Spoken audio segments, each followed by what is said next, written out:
That's phenomenal. You are a superstar, Mama Pang. Don't let anybody tell you anything otherwise. Lord have mercy.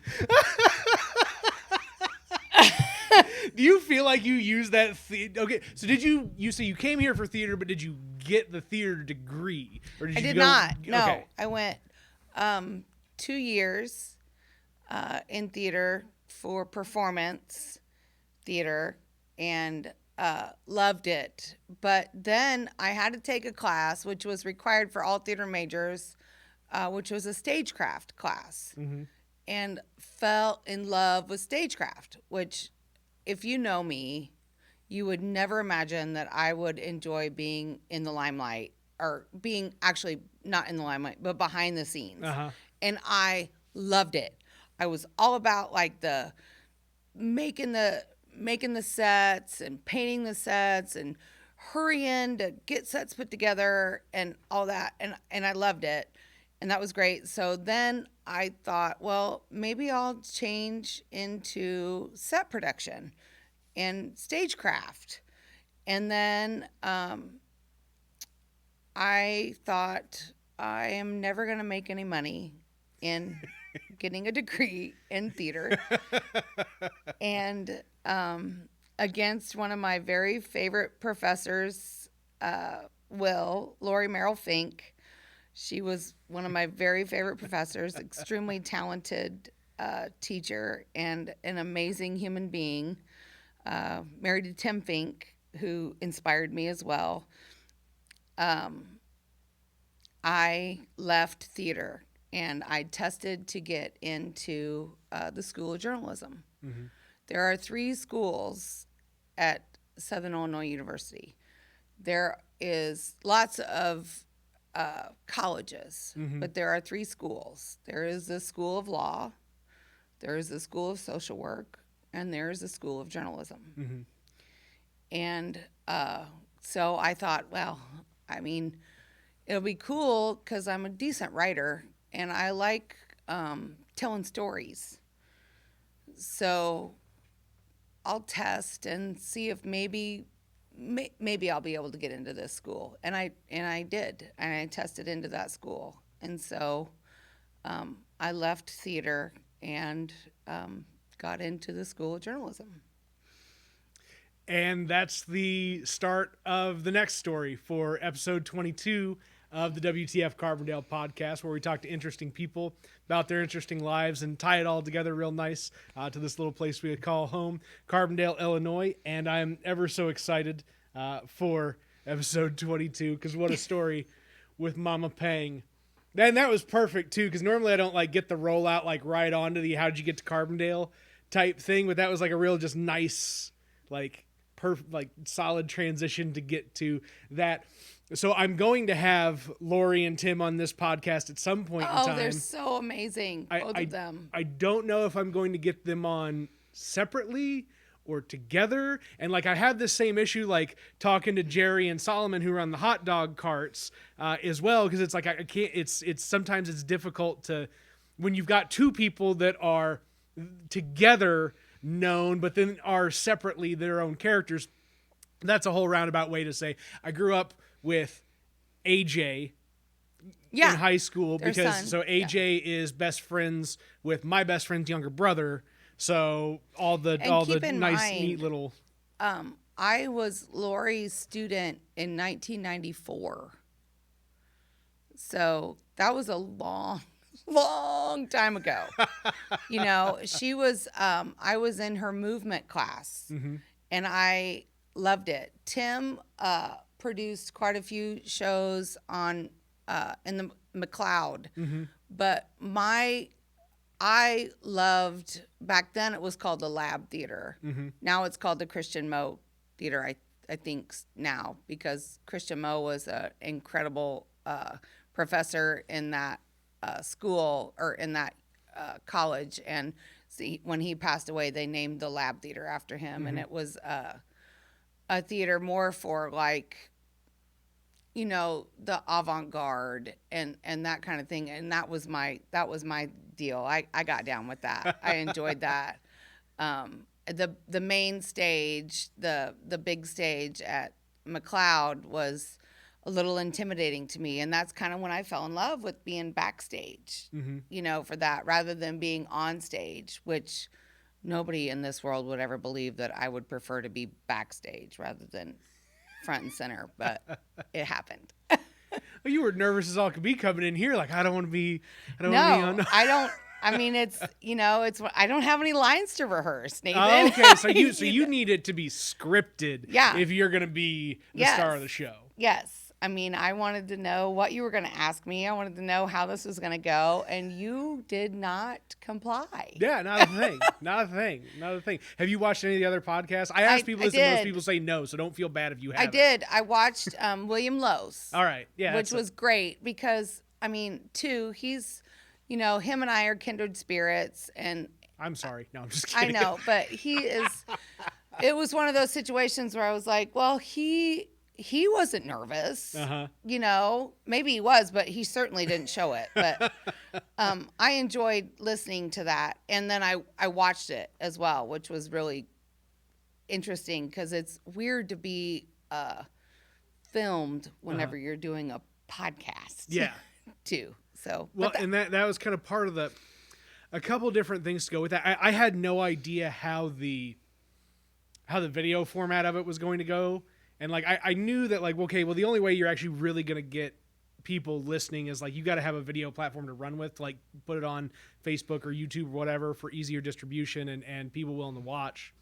And then something just kind of like clicked where it was like, okay, me in this little box and the guest in the full screen, and like the hand motions and the very like waist to head type feel where you get the expression that goes along with the words, but you don't get, you get like just the right amount of activity when you get kind of that upper body people talking with their hands and kind of gesturing with their head. I'm terrible. Like if I sat on my hands, I probably would just mumble because I'm really bad about talking with my hands.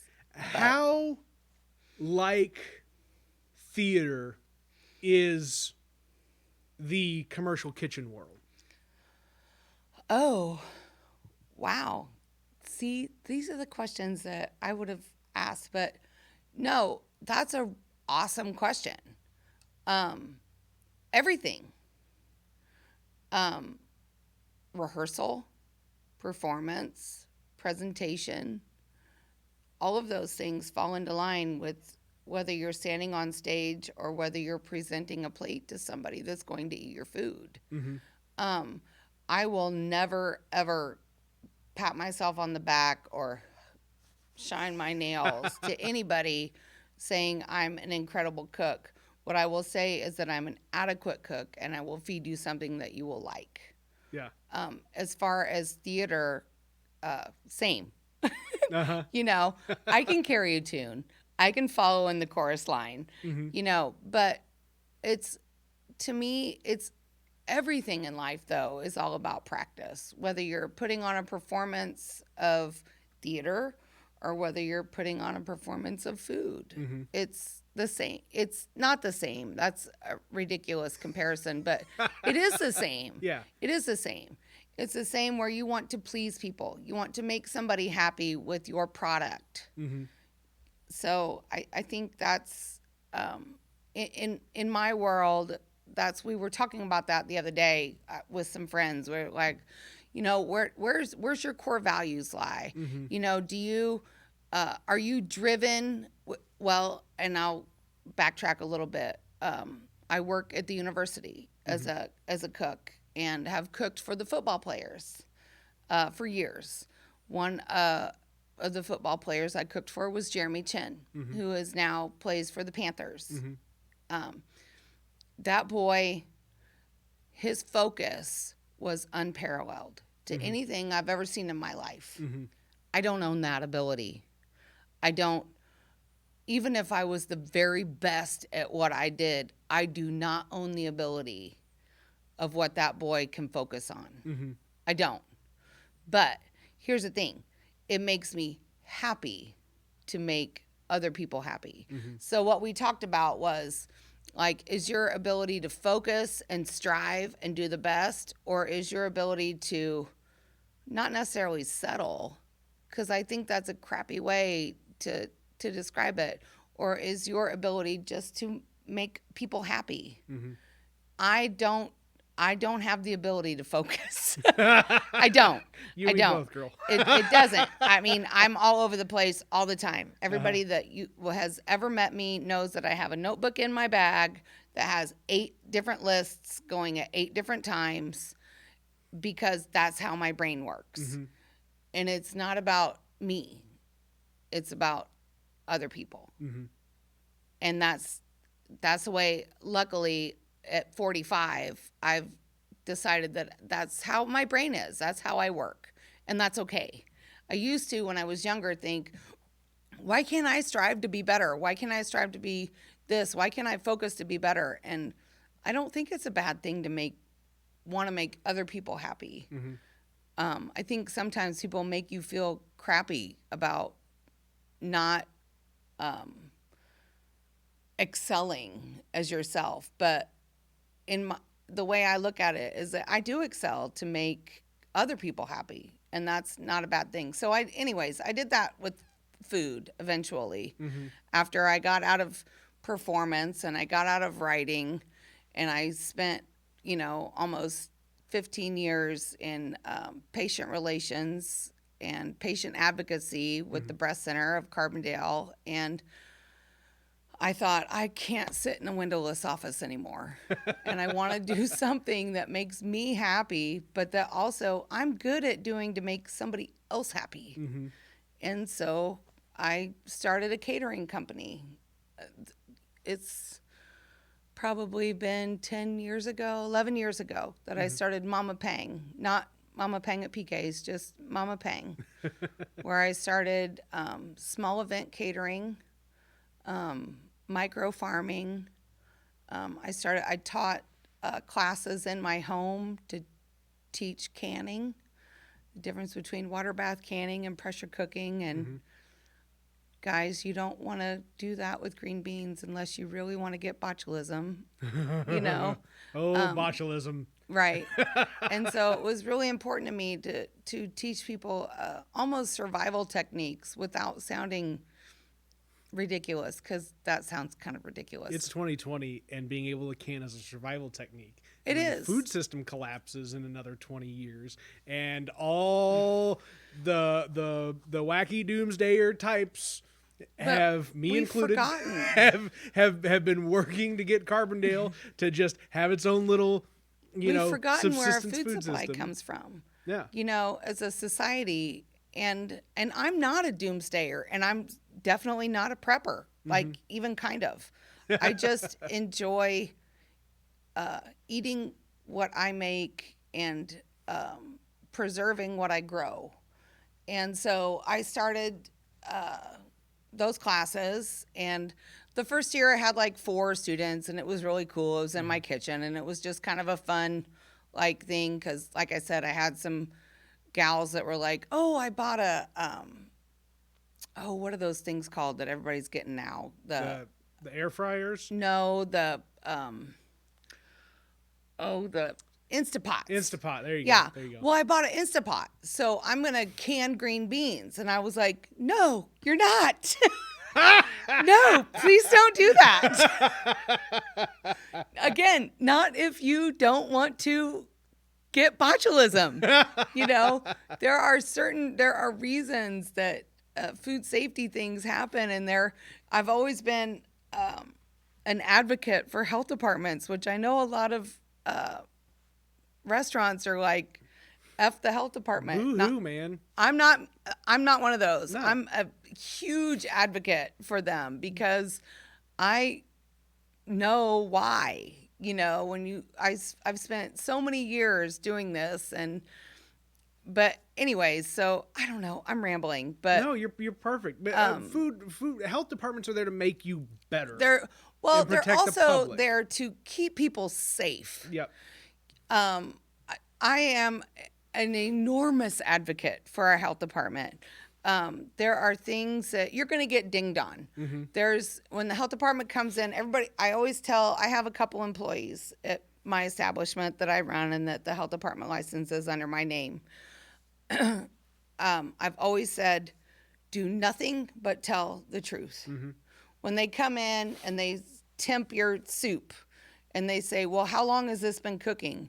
And and because you feel like you have to cover, oh, it's been cooking for 4 hours. Well, it hasn't been cooking for 4 hours. It's been cooking for 30 minutes and it's not quite up to temp. So by not telling the truth, you're slitting your throat, So just food has specific temperatures and a specific performance, I think. There you go.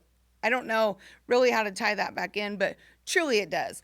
There's reasons for certain things. There's memorization that has to happen. There's safety that has to happen. And I don't know.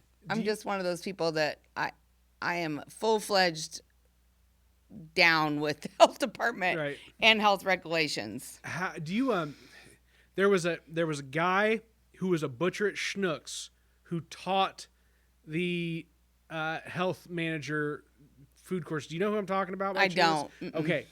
So I can't remember this guy's name for the life of me. I just remember him, a portly, tall, old man who knew more about. It's scary. It makes you never want to eat out ever. It really does. So he, when teaching the class, when I took it when I was I would have been like 22 or 23. It's been nearly a decade at this point. This guy was talking about his time as a health inspector and how in the kitchen he walked into a kitchen. This is his story that he told that he asked a guy, a chef that was cooking, or a cook. I wouldn't say a chef would not have done what this cook did. If that makes sense. Right. So he's sitting there. He's cooking a piece of red meat to request or to order, and the guy goes, well, what should the internal temperature of that be? And he sticks it, and he's like, okay, it's this, and how much longer should you cook it for? And so the cook just starts and cooks it until it's burnt black, and he's like, when are you? Because he was afraid to tell the truth. That's it. If you know your temperatures, if you know the safety zones of things, there's no reason to lie about anything. Yeah. That's what I tell my employees. Tell the truth. You know the rules. All of my employees know the rules. They know what it should be. You can walk in but it's like being graded. It is. It's scary. It's like being graded. Somebody comes in and says, well, you've got this soup cooking. Are you reheating it? Yes. Well, what temperature does it need to be reheated to? Well, every reheat has to be reheated to 165 degrees. Everything. If it's a reheat. Now, if what you're talking about, if it's meat, that's not the case. Yeah. So just tell the truth. Your health department is not there to screw you. They're there to behoove you. They're there to help you. They're there to embellish your cooking situation and help you, But people get freaked out, and so then they lie, and then that's whenever all the bad stuff starts happening. Just downhill from there. I'm going to have Brittany on the podcast now, too. I hadn't even thought about I'm going to tell you what, Brittany, the first time she ever came and inspected my kitchen, was scared to death. Because my kitchen at PK's is so small and so makeshift, and so but again, it was one of those situations where I was like, well, I'm not gonna lie, here it is. I mean, it's a shit show, but it's clean, and it's I can promise you it's a hell of a lot cleaner than when Miss Gwen was here. Sorry, Gwen. But but even she was like, yeah, your stuff. Your staff knows your stuff. I mean, that gives you a little pat on the back whenever even the health department's like, yeah, we've never seen the fridge in PK's labeled as nicely and as adequately as this, So I'll take it. Yeah. We were just happy to have the fridge at PK's labeled. Right. We're happy to have a fridge.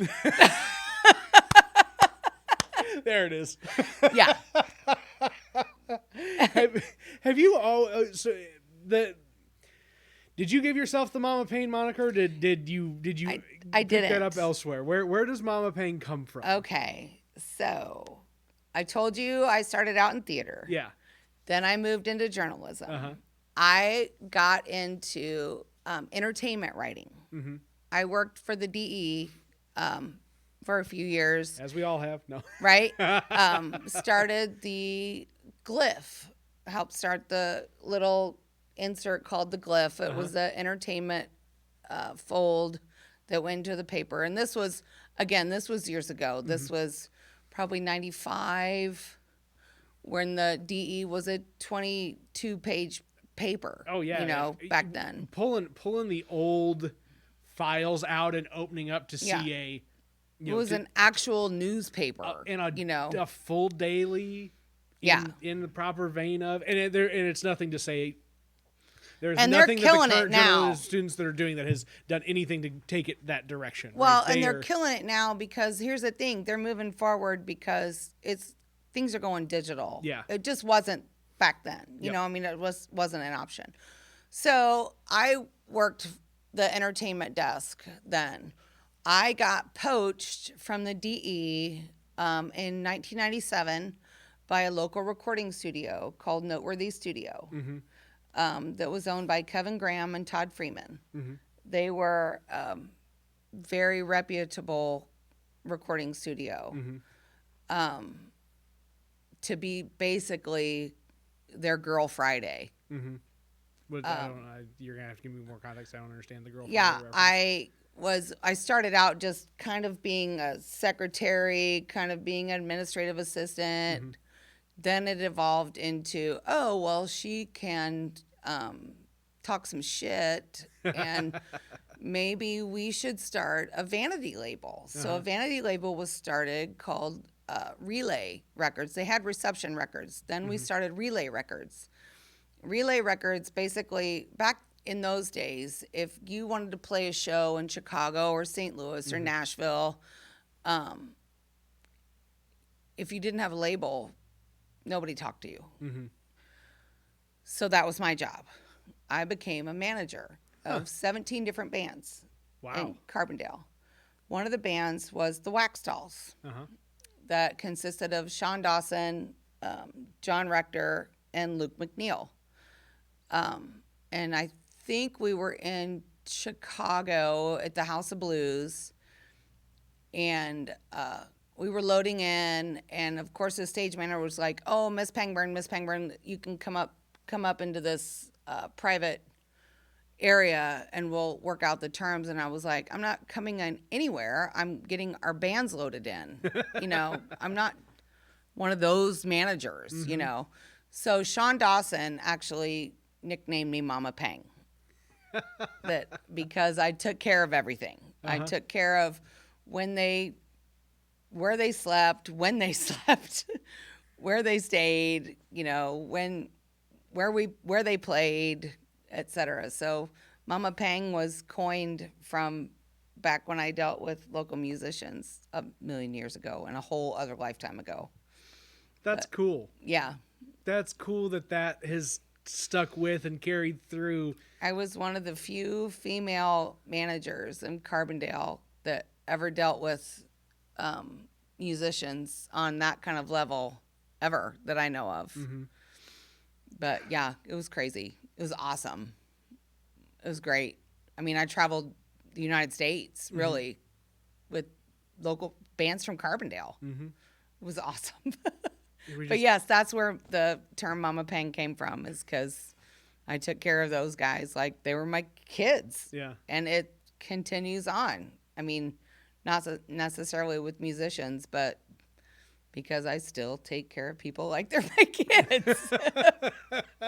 And you were literally delivering soup. Yep.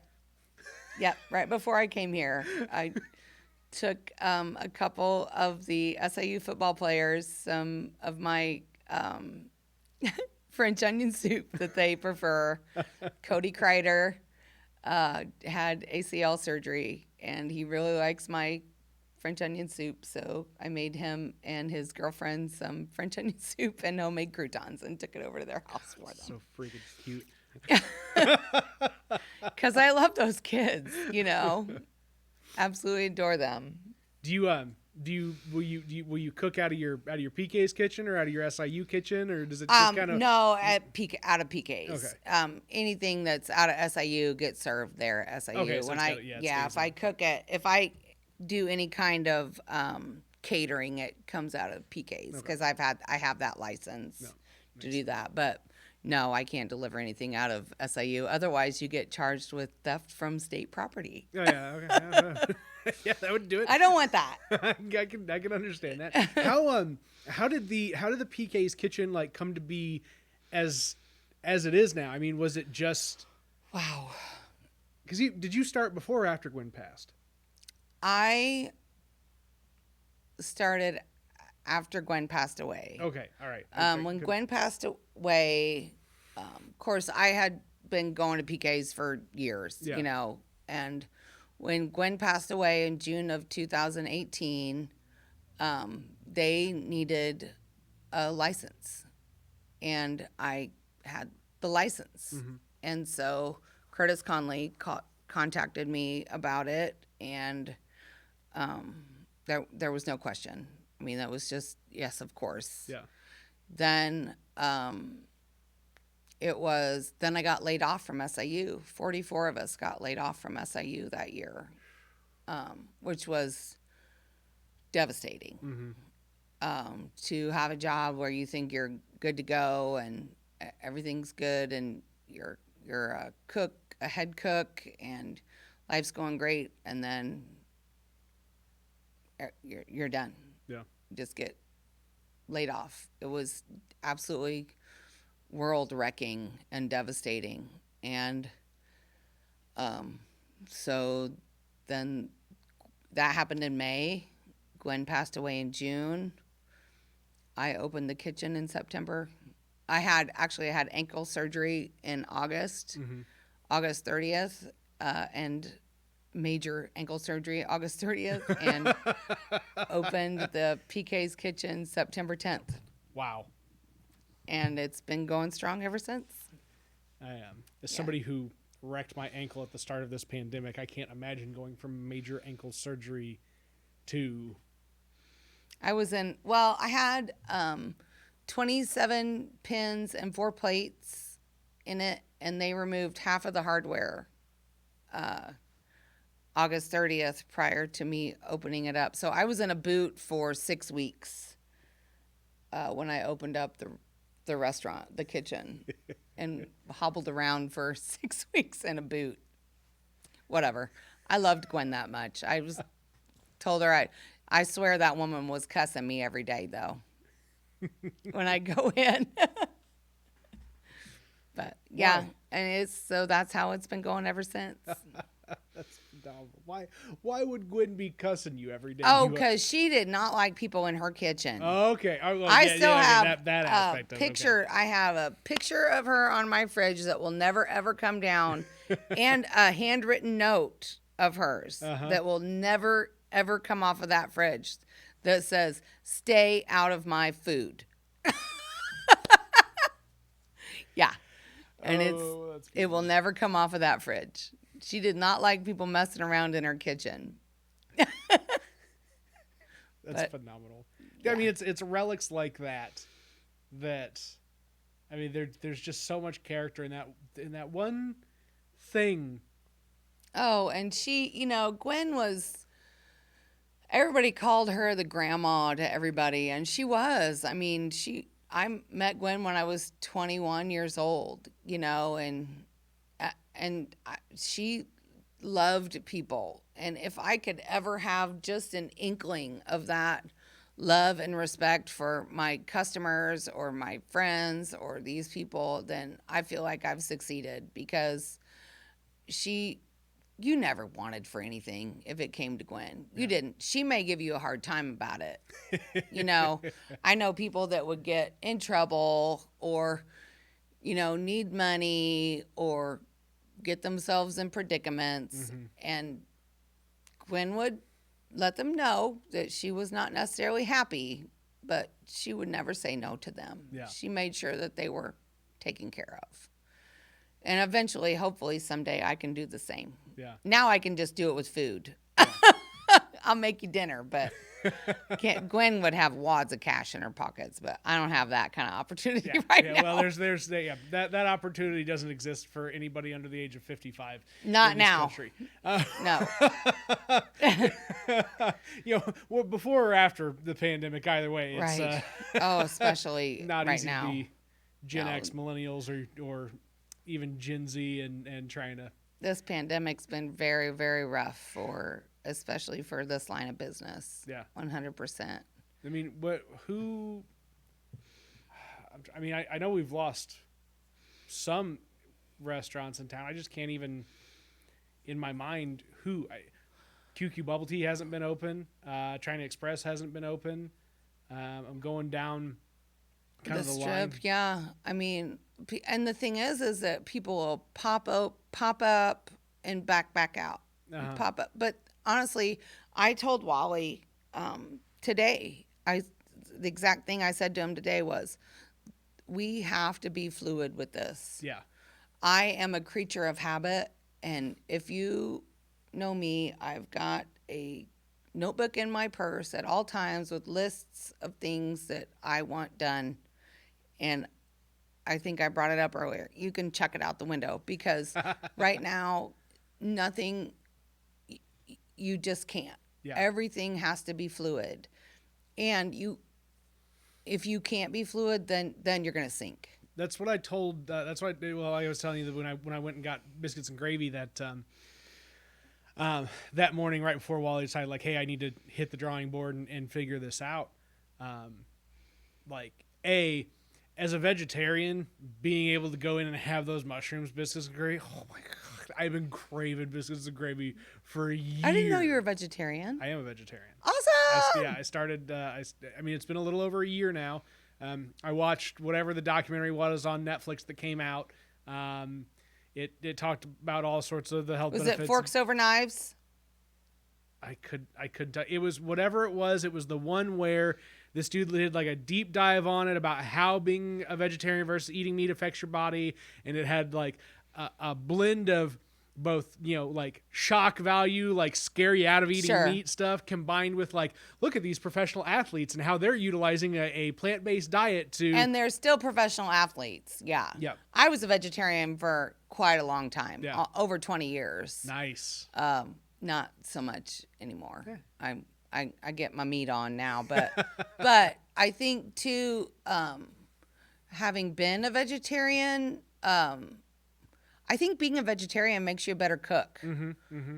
Because you can't rely on fat or juices or anything to make anything. You have to create those flavors with spices or with mushrooms, like you were saying. I think it's important. But yeah, I was a vegetarian for years. So that's awesome. I'm so glad you came and had the veggie biscuits and gravy. Because that's a big deal because we use local mushrooms for that. Which is a big deal to me. And that's, been a huge, huge deal to me, is trying to do as local as we possibly can with different aspects of our menu. And I'm so limited, there. But doing what we can is what we can do. But like we do the local mushrooms from Flyaway. We do local beef from Lick Creek. And that's a big deal to us. So I don't know. I'm glad you came in and had the mushroom gravy. That makes me super happy. Yeah. No, I mean, I got 2 full orders, and they were lucky that half of them made it home. It just was good. It was really good. I'm sitting here and I'm thinking about them right now. And, me too. And I love, like, when you look at stuff. I mean, especially like Flyaway right now, and I don't know how involved Annie is with the operations on the back end. I mean, I know she sells with, is it Mike and Mike and oh gosh, Jessica? Jessica. Thank you. Yeah, Mike and Jessica, Mushroom Mama. So I'm just Mama, She's Right, mushroom mama. Well, and so Anne, and I can't, I'm dying right now whether it's Anne or Annie, and I hope I've even got the right sister. Their mom, Miss Millard, was my grade school like art teacher, and so that's how I know the sisters. But she's like an executive chef level operator as well, who's Anne. Yeah. Yes. She's incredible. Is she doing more than just selling with him? Like, is she working like with I'm not sure. I think she was kind of doing Long Branch stuff. Okay. And I know that she uses a lot of their product in her stuff, but yeah, that girl is an incredible chef. I mean, I love just as a cook to watch people have piles of just stuff and create something beautiful. Yeah. And every time that girl has an opportunity to get her hands on anything, something incredible is created.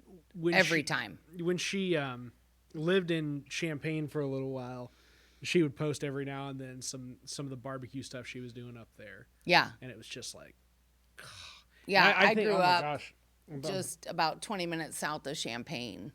So whenever her and I got to talking and bullshitting about it, and she said she lived in Champaign for a while, I was like, wow, I grew up in Camargo, Illinois, which is if you don't have soybeans or corn, you're screwed. But yeah, so then when she came back down here, I enjoy watching her perform. Yeah. Because she's got some incredible skills, that's for sure.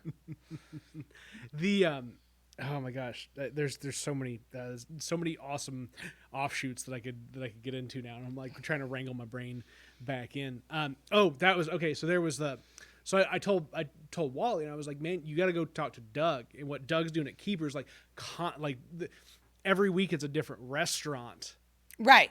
The way that he's thought through it, and the way that he's trying to push it through into survival, and he's like, dude, this is half of this is awful. Oh God, what am I doing? The other half is like the best thing that could have ever happened, because now he's got all this opportunity to make it what he wants to.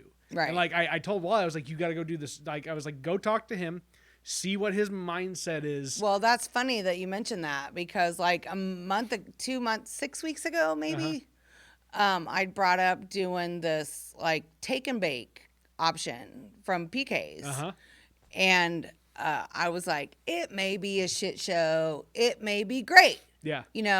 But winter's coming up. People are busy. People are tired. People are over this shit. They, you can get the HelloFresh, or you can come down to Mama Ping at PK's and get a vegetarian lasagna or a meat lasagna, or you can get chicken and dumplings or whatever, and just buy in bulk. And then I noticed Doug started doing the take and bake. Well, I'm not going to call it a take and bake, because he's a little bit upscale for me, but as well as Tom's Place, same thing, they're, but this is what we have to do right now to sustain our business, because we can't have people come inside. It's November.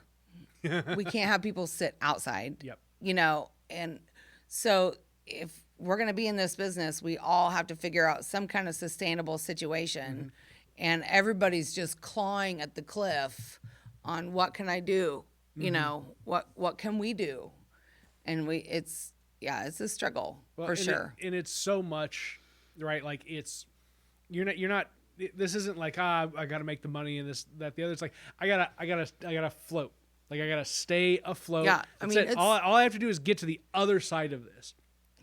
The other side of this, it's two big questions from the consumer. Where's the other trap. side though? We don't know. Yeah, I think that's the scariest thing. If there was hey, there's 6 more weeks of this. Cool, let's jam it out. We're gonna rock it hard and bust ass and get through this. But we don't know. Yeah, and it's scary. And it's scary for people like me that rely on this as our income. But also, it's very scary for front of the house people that their tips and their service, and I, it's just a very scary time right now in this world. But what is super cool is that I've seen so much support for local businesses, local eateries, people just doing what they can do to help. And I think it's kick ass. Yeah. It's a big deal. I mean, it's a huge deal because, like I said, you just have to be fluid. It's not going to be the same today as it is tomorrow. Yeah. Nobody knows. I mean, I can be like, oh, it'll be great. We're going to do this, this, this, and this. Nope, that's not going to work. Okay, yep. Let's rework this, yep. And we're going to do this, this, this, and maybe this. So, I think one of the main things I want to get across in this, if anybody's going to quote me on anything, is just please support your people. Yeah. Support your local businesses more now than ever. It's rough on everybody. What has it been like working at in the college space like this, the interfacing? You at some point in time, I remember, I think you talked about you guys gone to sack lunches, and it was strictly there was no interface. Oh, yeah. Oh, you mean at the university? Yeah. I feel like I work at True Blood. I'm one of the head cooks at True Blood when I'm not at Mama Pang at PK's. Mm-hmm. So I'll line that out there. I have no shame in that, and that's okay. You got to hustle, man. You get it where you can get it. Yeah. But I will say that I feel like that building is one of the safest buildings in town as far as taking care of wipe downs and everything. Now, right now, we aren't doing the contactless delivery. Mm-hmm. The kids can come in, but they can't serve themselves. Yeah. Everybody has to be masked. Mm-hmm. I don't know how much longer that's going to last. Also, when they go home for Thanksgiving break, they're not coming back till January. So that's going to be a heavy hit to Carbondale. Oh my God. I didn't know that is that. That's it. Has that been announced yet? Yeah. I mean, okay. They're not coming back until January. I didn't, I guess, yeah, I hadn't heard it in any other which is safe. Yet. They don't want a bunch of kids going somewhere and then moving back into the dorms for 2 weeks, so and then leaving again. So I feel like SIU has done an incredible job with safety. I work with people every single day. I work with student workers every single day, and no one that I have personally worked with has been put in quarantine or gone out. So we're doing something right. Yeah. Well, and it's you're not going to get it 100% of the time, but I mean there are colleges around the country that have had proper outbreaks. Yeah. Hundreds and all I can speak of is from my standpoint and my hours and the time that I worked there. Mm-hmm. I feel like we have done an incredible job of, masks up, gloved, kids can't serve themselves, hand washing. Mm-hmm. I mean, rubbing alcohol placed every which way but loose all over the place. But, so it's good because can you imagine being an 18-year-old college kid right now? Fuck no. No. I mean, I remember my freshman year in college of being so carefree, so all over the place, meeting new people, meeting new friends, creating new social groups, creating new social circles. Yeah. I can't imagine what these kids are going through. And it breaks my heart, frankly, for all of them. So for us to do one small, teeny tiny little thing right with keeping them safe as far as eating, cool. So one of the things that interests me about this, and I was talking to, somebody at another restaurant, maybe it was last week or week before, but it was like the safety of that restaurant is because you've got a giant vent hood constantly sucking air out, and we're not recycling it through anything else. We're literally pulling all that air out, throwing it out the top of the roof, and sending it on its way. That to me is something where in your well ventilated kitchens offers a little bit more safety than in just your heck, even your typical office setting, right, where there's just Well, sure. recirculated air all Except the time. now, nobody should be inside anyways. Yeah, that's a good point. You know? Well, and I guess what I should say more so is like for the kitchen staff that are still doing like takeout and delivery for folks and things like that. Like the kitchen staff are in a better spot there because okay, cool. Well, as soon as they breathe out, right, through their mask, we're lucky that we only have one person. Right, that's that too as well. That's what it is. At Mama Pang at PK's, we don't have a big kitchen. We don't have a enormous staff. It's very small, and we serve lunch. Yep. So we're very lucky on that aspect that it's kept clean and ventilated well for that one person. Because that's it. Yep. Otherwise, because everybody's either served outside or it's to go. Now, True Blood, you've got the big. Yeah, the Mongolian grill. Okay, so, and of course before all the COVID hit, right? It was all excited about you as a townsperson can go to True Blood. It was so cool. And it like is I was cool. real It's interested. such Now a I'm like neat thing. It's so cool. And nobody can come in now. That was one of the biggest disappointments of all of this, and this is gonna sound really stupid, but this is exactly me, the Mama Pang and me. Every year in August, when parents move their kids down, they get to come into the dorm. They get to come into the dining hall and eat dinner with their kids. They couldn't do it this year. I hate that. Yeah. I love that opportunity to talk to parents and be like, we're going to take care of your kids, or, oh, your son's going to work for us. Great. Well, we're going to teach him some work ethic. And no, we couldn't do any of that this year. None of it. They couldn't come in. They couldn't eat with their kids. It was a bummer. But so the kids can still come in now, but they still can't serve themselves at all. Yeah. It's a total no-no. Is that what the Mongolian grill was like? You could like pile up your own plate and then you all would like hit it like it's the We hibachi cook it for them and then give it to them. Now they have to point at what they want, and we put it together and cook it for them and give it to them. But yeah, there's no transference of hands whatsoever from them to us at all. Yeah, no, dude, just do. And like I said, it stinks, but it's safe. Yeah. Which is good. No, it's just a bummer. It's just and it'll take time, right? There's a lot of people like all throughout this. There are people at all different points in life that are just missing out on their year and a half chunk of whatever that was supposed to be. Like that's what I said. Can you imagine being a freshman in college right now? It would suck. Yeah. It does suck. Yep. These kids don't even have the slightest idea. Like they can't. I've got some really incredible student workers, and I'm like, hey, what'd you do last night? I work on Saturday mornings. Hey, what'd you do last night? Nothing. I worked on my paper. There's no. Yeah, we went out and had such a good time. Would you be like a confidant to some of these? Oh my God. Are you kidding me? I'm Mama Pang, You're dude. Mama fucking Pang. Yeah, you're right. They tell me things I don't even want to know, but they're safe. They know they're safe telling me this stuff. Yeah. But these kids can't do shit. Yeah. They're like, oh, I worked on my English paper. I'm like, on Friday night, that's what you did. You worked on your English paper. You can't even get some good old-fashioned dorm drugs? Like, what the hell, Nothing. kid? They can't do shit. And then some of them are like, well, we don't want to really go room to room, even if they're not on lockdown. Yeah. They're like, we don't even want to go room to room, so if we allegedly happen to have any kind of beers or whatever, they get rolled.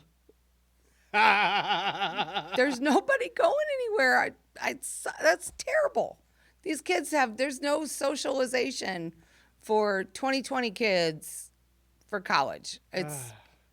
That's part of college. That's part of living in the dorms. Yeah. It's a big deal. Like, otherwise, you could just do everything online. This is a big deal. It's socialization, learning about people, sociology. Yeah. Yeah.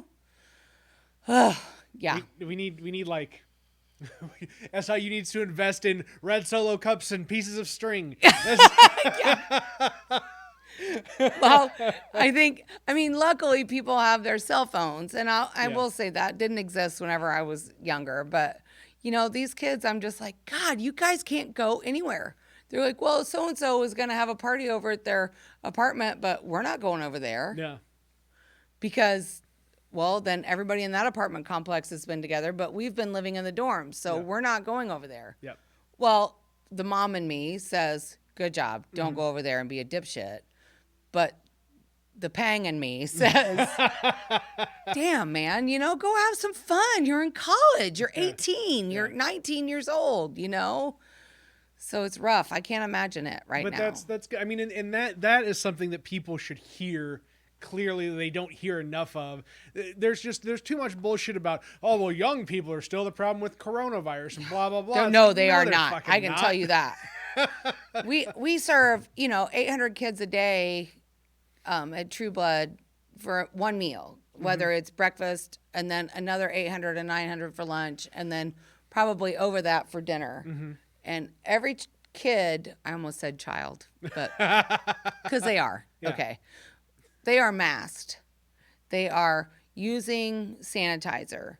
These kids are behaving better than some of the 50 and 60-year-olds that I know. Most of the 50 and 60-year-olds, I'd say. I mean, it astounds me how many grown-ass people just... My father looked at me and he was like, when they did this last shutdown of all the restaurants, and he said, well, it's ridiculous that... they're doing this to all the restaurants. It's all takeout, but they're not going to shut the schools down. My son's 12. Okay. So he goes to DeSoto grade school.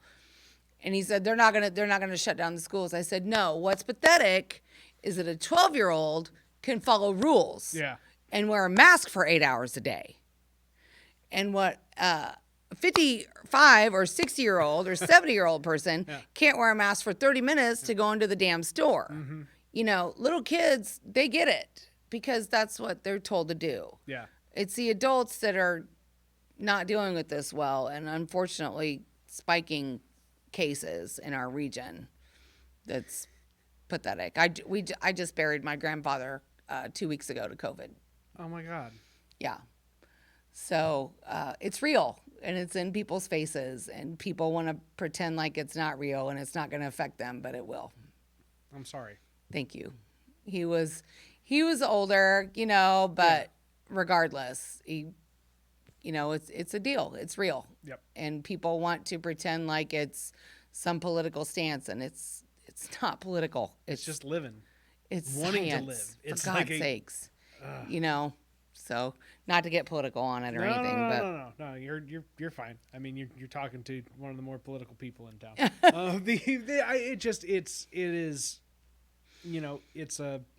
It's tough. And it's especially when people, kind of older folks shouldn't become a statistic in the way that they're able to leave this world. Right? I agree. Like there is a way in which people should be able to leave us that is not was just a part of this pool of 300,000 people. It's like, no, that person was a name. Right. Yeah. Right? Like that person was my entire lifetime of memories, right? If I'm Mama Pang, this person was 45 years of memories. Right. With me. And I've had couple friends that have been diagnosed with it. One friend in particular, I'll withhold names, but one friend in particular that got it, and he had some symptoms, but he didn't get super sick. Yeah. His wife and child had 0 symptoms and both tested positive and lived in the same house. This is why masks are important. Yeah. Because you can be walking around with this and not know that you have this. Yeah. And make my grandpa sick. Yep. That's why masks are important. People think masks are there to protect you. They're not. They're not there to protect you at all. They're there to protect other people. So it's a selfless act to just put a damn mask on. We are so conditioned in this country to be focused on our acts are effective to ourselves, right? That seatbelts versus masks are a great example of that. Right? Yeah. That the seatbelt is to protect yourself. So you do that because there is self-interest in it. Right. Right. But people say, "Oh, well, I don't need to wear a mask. I'm not afraid of it." But it's not about self-interest. It's not about you. At that point. Yeah. That's a thing it's just, it's this, like, I get so sick and tired of hearing people talk about, like, my son's 12, and I hear, like, oh, well, that generation, they get trophies for everything. Well, first of all, no, he doesn't. But I'm like, quit victimizing yourself. Yeah. Like, I've heard the worst comparisons of this shutdown or this protection for you. Protection. That just makes me physically sick. I've heard this compared to Nazi Germany. Yeah. You are literally going to compare you not being able to go out to eat to millions of people being murdered. Yeah. That's what this is comparable to you. It's this victimization where if you just shut up, do your part. I'm getting on a tangent. I'm going to drop it. So, because it's disgusting to me. Yeah. This victimization of, oh, well, these kids, they need a safe space for everything. Well, what the fuck, man? What are you doing? You're complaining because you can't go sit down in a restaurant and you're a victim now? If I have to watch one more, I don't have to watch these fucking news stories. If I have to see in my news feed as I scroll through Facebook, one more fucking news story about a restaurant that's defying the orders because for some reason TV3 thinks that's the thing they should cover. Dude, it's beyond me. It's like, know what the messaging needs to be here. It's like, just because somebody's over there stirring the pot doesn't mean that you need to take a picture of it. Right. Like, I've what the also fuck, started man? calling those places the COVID cafes because I'm over it. Yeah. I'm like, whatever. I'm not doing it. Yeah. I'm not participating in it. It sucks. Yeah, it hurts my pocketbook too, guys. I'm in this industry. Yeah. I'm lucky enough to work at the university and have that as my backbone, but my staff isn't. Yeah. And it sucks and it hurts everybody's pocketbook. But we're doing it because it's the right thing to do. Yeah. And at some point in time, like, money's just a thing, man. And, like, here's the other side of it. I get that people be like, well, people got to work and this, that, the other. First off, you're volunteering other people to put their lives on the line, I've not said yourself. The same thing too. I said, what you are saying is I can go to work for you. I can go to work to serve you. That's what you're saying. Mm-hmm. You're not saying you're going to put your ass into serving 50, 75 people a day, but you want to be able to come and be the one person that I serve. Yeah. No, that's not how it works. No.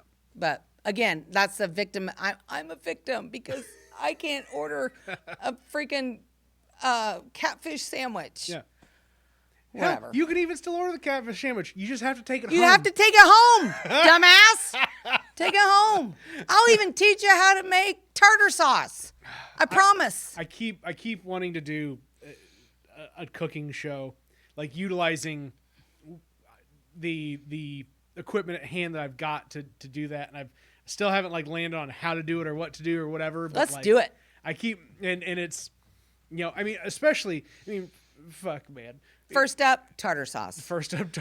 That's it. Dude, oh my God. Maybe it's literally as simple as the sauce show. Right. Holy Here's tartar shit. sauce. Here's how to make tartar sauce for your fish sticks. All right. So the cocktail sauce for your shrimp. The concept of the show is not cooking the food that you're going to eat. It's cooking the sauce that you're going to put the food on. So that way you don't have to have a full spread of cooking. You can have the pre-prepared food that's going to dip in the sauce, but you find 15 minutes to spend on how to make the sauce. Right. God damn it, Mama Pang, you are fucking brilliant. That is it. That is... I'm so excited. I'm so excited I'm cutting the podcast off. That's it. It was so good that I don't want to go into any further detail because I might give away the secret sauce. Okay. That is episode 22 of the WTF Carbondale podcast. As I count down 20 seconds to hit the hour mark, Mama Pang, Mama to many in so many different ways here in Carbondale, and all over the world and country now, because let's be real, if Mama Pang fed you, you got to take a little Mama Pang home with you. That's just how that works. And I love you all right back. Okay, so just kidding. One more thing, and because I didn't get to land this earlier when you were talking about perfection and drive and energy and whatever, when you were talking about Jeremy Chin. Oh, okay. And the what I will say is, your energy and your ability to feed people, proverbially, not physically, but proverbially, right, is what other people are able to utilize to drive themselves in the way that Jeremy does. That right? man, I'm going to tell you what, though, that kid is another freaking level. Good. I mean, he is. And polite, intelligent, so sweet. I'm thankful I got a chance to know him and feed him, Yeah. Well, and we are thankful that Mama Pang has gotten a chance to let us know her and for her to feed us. And this time I'll actually end the podcast, not just a flip back and forth. Have a good one, ladies and gentlemen. Thank you. Are we done? We're done, whatever that one may be.